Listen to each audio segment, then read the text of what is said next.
바벨론과 같은 세상에서 살아가고 있는 우리는 어떻게 하나님의 영광을 위해서 살아가야 될 것인가? 이 세상 속에 크리스찬으로서의 중요한 모범이 바로 오늘 이 1장에 있어요. 첫째로는 변해야 될 것에 대해서 이야기하고 있습니다. 첫째로 그들은 갈대아 학문과 언어를 배워야 해서요. 우리가 세상에서 실력 있게 살아가려면 우리가 몸담고 있는 이 세상의 문화 또 학문을 이해해야 됩니다. 두 번째, 그들은 바벨론 왕을 위해서 왕궁에서 일을 해야 했어요. 그들은 이름을 바벨론식으로 개명해야 됐었지. 근데 여러분, 이 개명을 받아들였어요. 그 땅에서 살려면 그들처럼 옷 입고 그들처럼 이름 짓고 불리는 것, 이것에 대한 수용력이 있어야 됩니다. 우리가 이것들을 거부하면 우리 이 세상 속에서 살아갈 수가 없고 그러면 어떤 기회도 얻을 수가 없는 것입니다. 두 번째로 우리가 봐야 되는 것은 변하지 말아야 할 것입니다.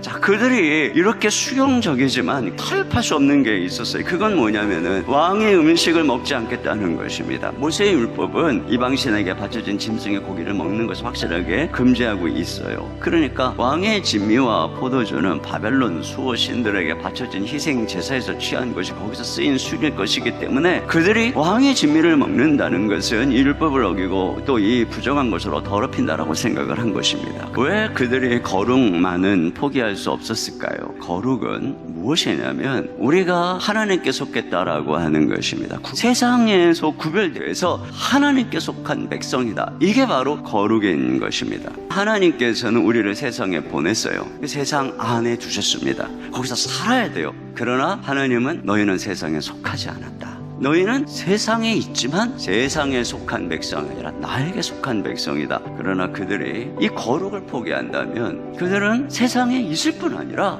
세상에 속한 사람이 되는 것입니다. 그러면 그들은 빛을 잃은 등불이 되는 것이고 맛을 잃은 소금이 되는 것입니다. 그러면 우리가 어떻게 세상에서 거룩을 지킬까? 이들이 보여주는 모범이 뭐냐면 첫째로는 뜻을 정하는 것입니다. 다른 것은 몰라도 나는 내 몸의 거룩은 반드시 지킨다.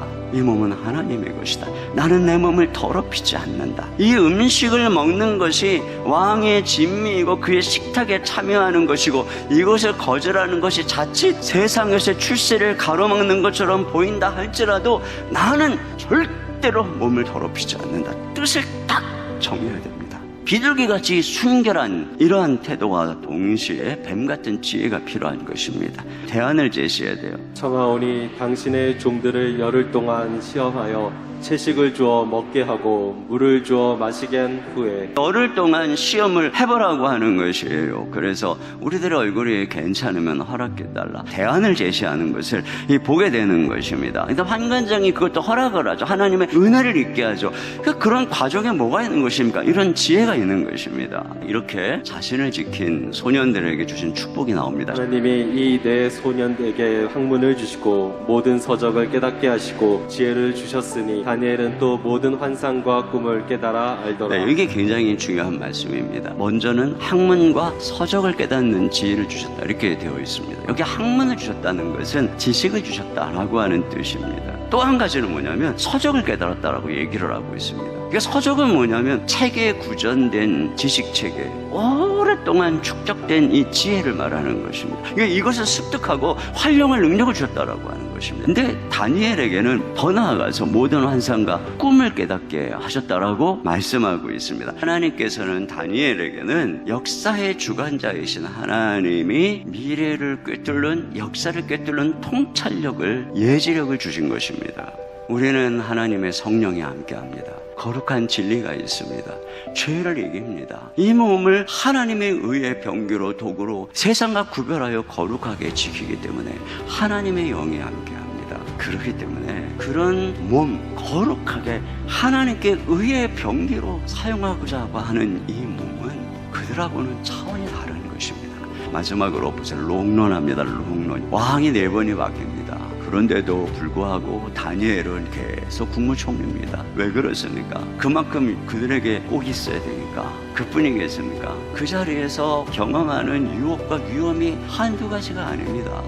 그런데 하나님께서 건져주시는 거예요. 풀무불 속에서도 말이죠. 보호해 주시는 것입니다. 모든 위기와 모험을 하나님이 이 거룩한 당신의 종들을 건져주시는 것입니다. 그를 롱런하게 해주시는 하나님이 그렇게 사용해 주시는 것이에요. 이 말씀 가슴에 담고 세상 속에서 승리하고 우리의 다음 세대들, 우리의 청년들, 이 세상의 직장에 있는 분들이 이 세상의 주역이 돼서 하나님께 영광 올려드리는 그런 은혜가 함께 하시기를 주님의 이름으로 축원합니다.